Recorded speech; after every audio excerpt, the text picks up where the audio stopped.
Buenas noches. Hoy día vamos a ver estimación de caudales. Para poder determinar la estimación de caudales necesitamos los datos de población y de dotación, ¿no? Para la población necesitamos determinar el periodo de diseño para una población futura. Y explicaremos el primer punto, ¿qué es un periodo de diseño? El periodo de diseño se define como un tiempo durante el cual sirve o servirá eficientemente las obras de un sistema, por ejemplo, de alcantarillado, y que depende de varios aspectos. Entre esos aspectos está la vida útil de las estructuras, las ampliaciones futuras y cambios de desarrollo social y económico de la población y, por último, el comportamiento hidráulico. Entonces, en función de todos esos aspectos, definimos el periodo de diseño. En la norma boliviana, en la 688, nos define el periodo de diseño en función de la población y en función de sus componentes, y que se explica en este grafiquito. El periodo de diseño, como les decía, estaba en función de sus componentes y en función de su población.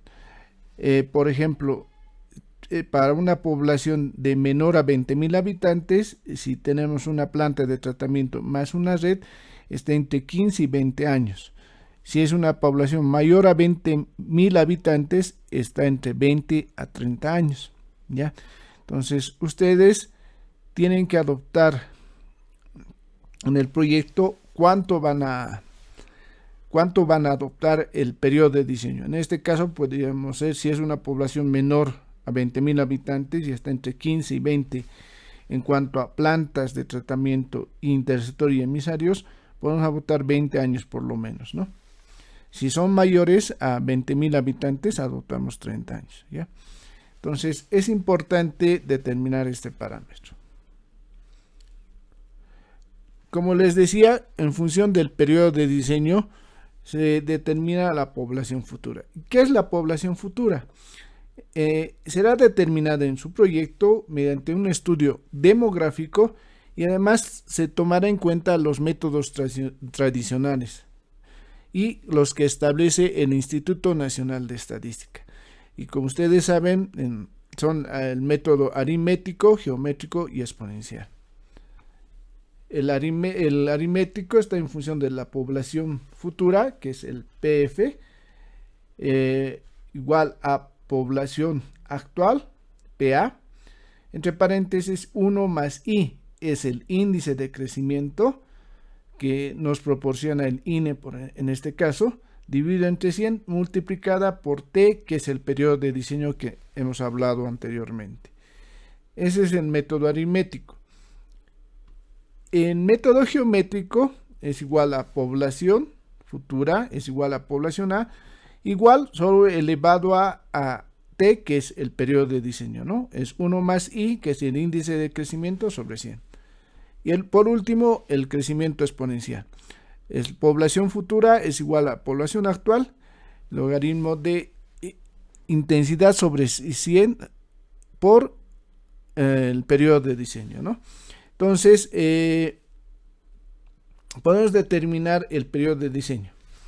Y ustedes saben que este periodo de diseño se puede determinar, o ese crecimiento, perdón, se puede determinar en función de la población. Entonces, en esta tablita, los métodos nos dicen, digamos, si tenemos un método aritmético para una población hasta 2.000 habitantes, si está entre 2.000 y 10.000 habitantes se toma el aritmético, si es de 10.000 a 100.000 no se tomaría en cuenta, para el geométrico sí se toma en cuenta, para el geométrico igual, y para, en este caso geométrico entre 10.000 y 100.000 igual, ¿no?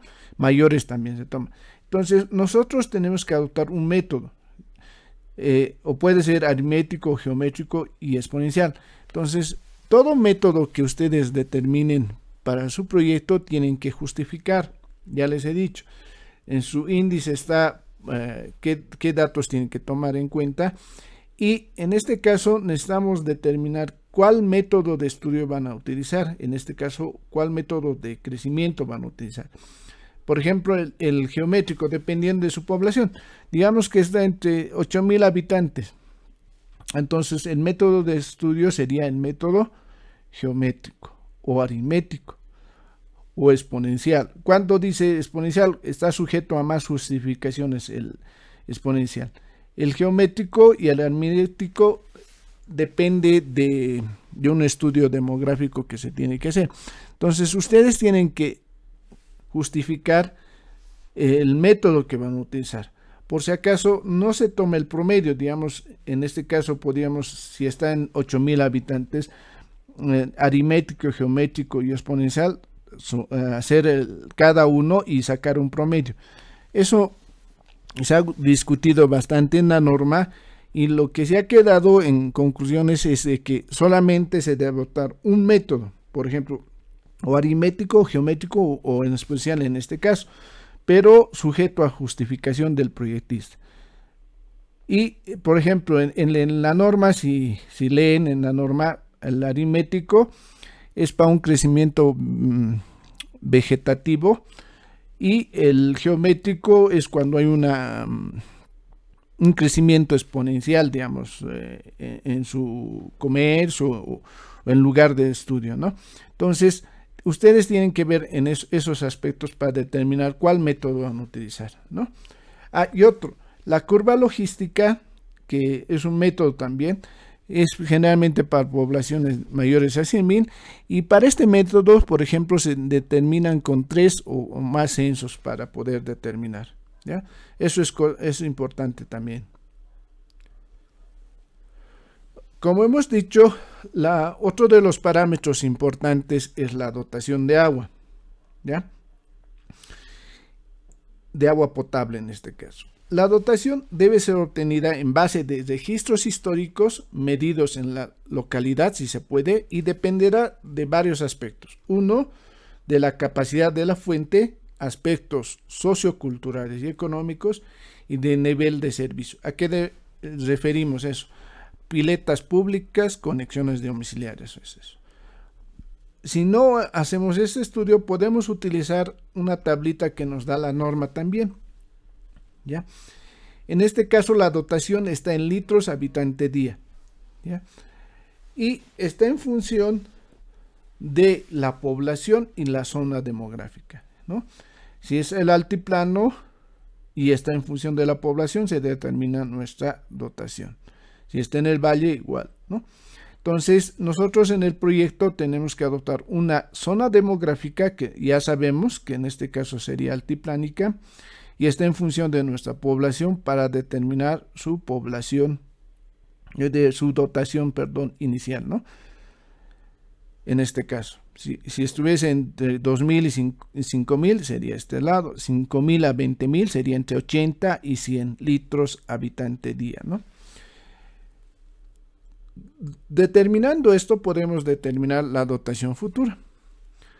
¿Y qué es la dotación futura? Es una estimación con un incremento, índice de crecimiento entre el 0,5 y 2%. Y este método es recomendado por el método geométrico para el crecimiento, por si acaso, ¿ya? En cambio, en el poblacional teníamos que ver cuál método. En esta parte tenemos que adoptar un índice de crecimiento, varía entre 0,5 y 2%. Este índice de crecimiento tiene mucha relación al crecimiento de la población, el índice de crecimiento de la población. Supongamos que tenemos un índice de crecimiento, digamos, de la población de 1.2, digamos. Y aquí nos dice entre 0,5 y 2. No podemos adoptar directamente 2% porque está en función del índice de crecimiento poblacional.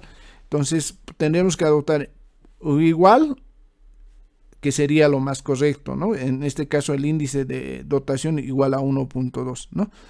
No podemos, por eso les decía, o tomar mayor al valor, ¿no? Por esa razón que les digo. Ahora, ¿qué es la dotación? La dotación es igual a la dotación futura, es igual a la dotación inicial, multiplicada de 1 más I, que es el índice de crecimiento, que eso varía entre 0,5 y el 2% dividido entre 100 y elevado al periodo de diseño, que ya lo teníamos determinado anteriormente, ¿no? Y hay otro factor que necesitamos saber, que es para determinar el caudal medio. Hemos determinado la población y hemos determinado la dotación. Ahora necesitamos determinar el aporte o el coeficiente de retorno, ¿ya? Este coeficiente de aporte o de retorno de un agua doméstica será adoptado en función de la dotación del agua potable y que se determina con un coeficiente C.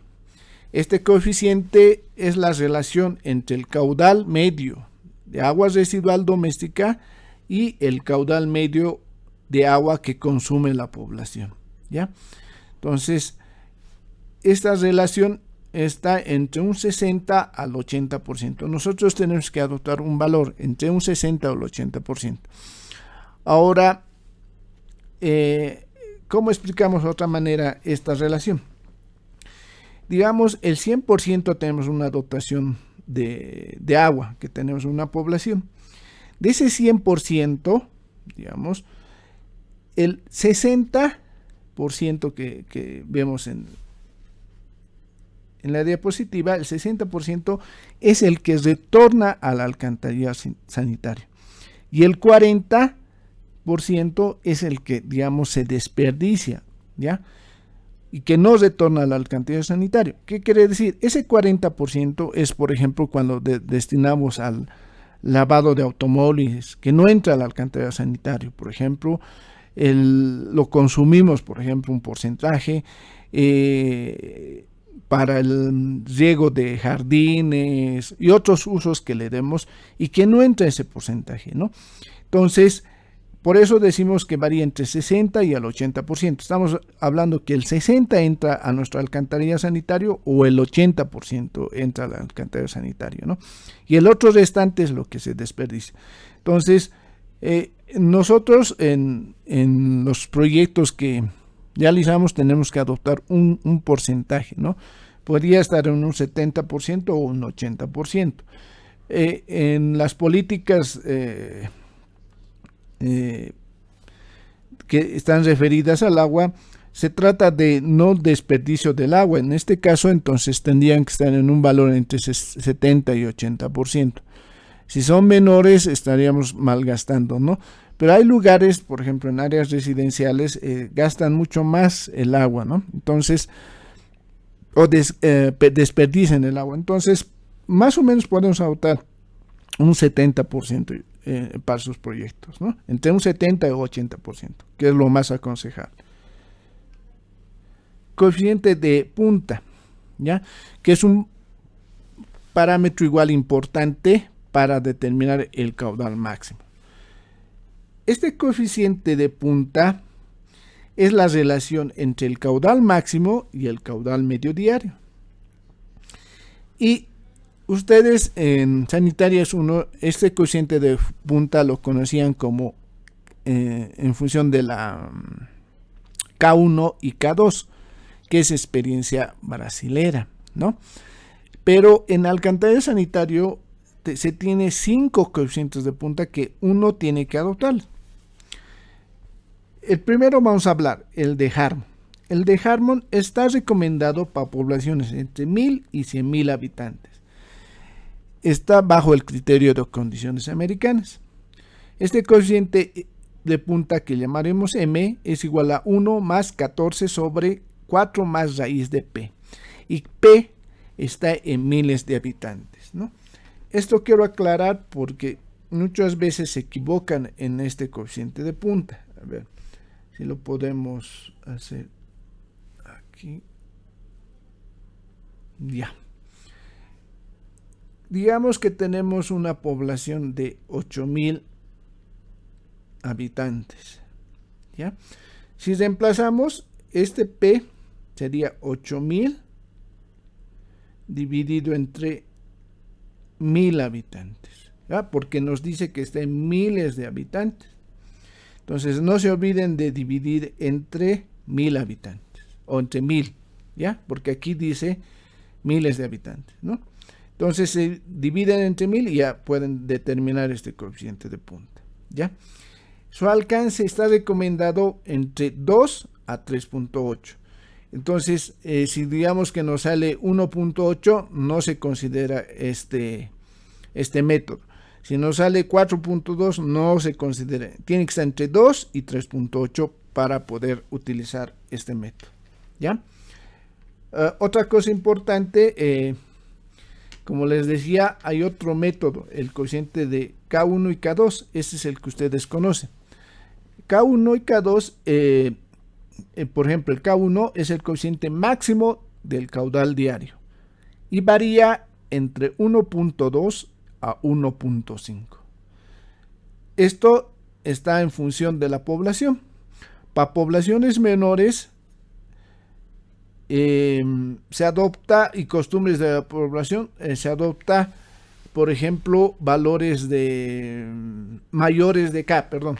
Los valores mayores de K1 corresponden a poblaciones menores, ¿ya? Entonces, cuando tenemos mayores valores de K1, en este caso 1.5, corresponde a poblaciones menores, ¿no? Entonces, si tenemos una población muy baja, entonces adoptaríamos 1.5. Si tenemos una población demasiado grande, 1.2, ¿no? Y el K2 es el coeficiente máximo de caudal horario, varía entre 1.5 y 2, y que tiene relación a lo que hemos dicho anteriormente. Miren, hasta 2000 habitantes está entre 2.2 a 2, ¿no? Y de mayores a 100.000, 1.5. Entonces, cuando tenemos poblaciones mayores, el valor es muy bajo, en este caso 1.5 en K2, y en K1 sería 1.2, ¿no? Para poblaciones menores, para 2000 habitantes, está entre 2.2 a 2, ¿no? En este caso sería 1.5 para el coeficiente de K1, en este K1, ¿no? 1.5. Ya, entonces ustedes tienen que adoptar en función de su población. Ya. Es otro método para determinar el coeficiente de punta. Otro método es el coeficiente de Poppet, que nos dice que para poblaciones menores a 5.000 habitantes es 2.4 a 2 y para poblaciones mayores de 1.33. Ya, nos da un rango. El método de GIF no tiene límites poblacionales, se puede aplicar para una población como para un habitante, perdón, como para 100.000 habitantes, ¿no? Y entre sus particularidades que esta P, que es la población, está en miles de habitantes. Ya hemos dicho, hay que dividir entre 1000, no se olviden. El coeficiente de Babi tiene un rango entre 1000 a 100.000 habitantes y esa población está en miles de habitantes, si ven en la fórmula. P está en miles de habitantes, ¿ya? Entonces, se puede calcular los 5 métodos y ver cuál es el más asequible, digamos. Por ejemplo, si es el método de Harmon, tiene que estar dentro de este rango primero, ¿ya? Se saca con el método de K1 y K2, se determina con Poppet, se determina con GIF y se determina con Gabit. Entonces, digamos que por método de Harmon, K1 y K2 y Poppet están cercanos los valores, digamos que están en un rango de 3.1 y el otro 2.9 y el otro 3, digamos. Y los últimos dos, digamos, Babbitt y GIF están 4 y el otro 1, digamos. Entonces, los que están cercanos a un valor para poder promediarlos se toman en cuenta, y los que están muy lejanos, por ejemplo el de 4 si estuviera GIF o Babbitt que sería 1, se descarta. Entonces de los 5 métodos se tiene que ver si hay una relación. Si no hay una relación muy coherente, se va descartando los valores para poder promediarlos, ¿ya? De esa forma se determina el coeficiente de punta. Entonces, una vez que hemos determinado, antes de esto, a ver, veremos esto. Para determinar el caudal, ¿qué necesitamos? El caudal medio diario de agua residual se define como la contribución durante un periodo de 24 horas. Y hemos explicado esto. El caudal medio es igual a la población por la dotación dividido entre 86.400 multiplicada por un coeficiente de aporte. Ese coeficiente hemos dicho que varía entre 60 al 80%. El caudal está en litros por segundo sobre segundo y dotación está en litros habitante día. No se olviden eso. Y la población en habitantes, ¿no? Entonces, necesitamos determinar el caudal medio en función de un coeficiente de aporte. En sanitaria 1 no veían este coeficiente, solo veían población y dotación, ¿no? Y en sanitaria 2 ya hay este coeficiente que nosotros tenemos que aportar. Y el caudal máximo, que se determina a partir de los factores de mayoración del caudal medio diario. Entonces tenemos el caudal máximo es igual al coeficiente de punta por el caudal medio, este caudal medio. Y el coeficiente de punta depende de los anteriores métodos que hemos dicho, ¿no? Entonces, esa es la forma de determinar el caudal máximo. Nos faltaría dos caudales más que intervienen en la forma. El caudal, primeramente, de infiltración, que es la infiltración de las aguas subterráneas a través de las fisuras de los colectores. Puede ser de juntas mal ejecutadas y de la misma cámara de inspección cuando hay una filtración de agua, ¿no? Si es una cámara, digamos, de hormigón, ¿ya? En ese sentido, este caudal de infiltración se determina mediante un coeficiente Q infiltración que está en función de litros segundo por metro, ¿ya? ¿Y de qué depende adoptar este valor? Este depende del nivel freático, si es alto o bajo, y del tipo de unión que tengamos, ¿no? En este caso, si es cemento, tenemos la unión de cemento o puede ser anillo de goma. Si es PVC, puede ser, en este caso no es cemento, perdón, está mal, es pegamento o anillo de goma, ¿no? Esto es pegamento, ¿no? Entonces, y anillo de goma. Entonces, en función de nosotros determinamos, digamos, que es nuestra tubería de PVC, entonces, y es nivel freático bajo, entonces la unión es anillo de goma, entonces ese es el valor que adoptaríamos. Y está en función de litros segundo por metro. ¿Cómo se utiliza este valor? Ahorita les vamos a mostrar. Entonces, el caudal de infiltración es igual a este coeficiente, caudal de infiltración, multiplicada por la longitud del tramo a considerar. En este caso de un tramo, digamos, si tenemos una tubería de una cámara 1 o una cámara 2, esta longitud entre eje y este eje es lo que se determina esta longitud del tramo. Y para poder determinar en su proyecto necesitamos saber este coeficiente de infiltración y que se determina de esta tabla, ¿no? Claro que tengan cuidado, esto no es cemento, sino es pegamento, ¿ya? Eso aclarándolos.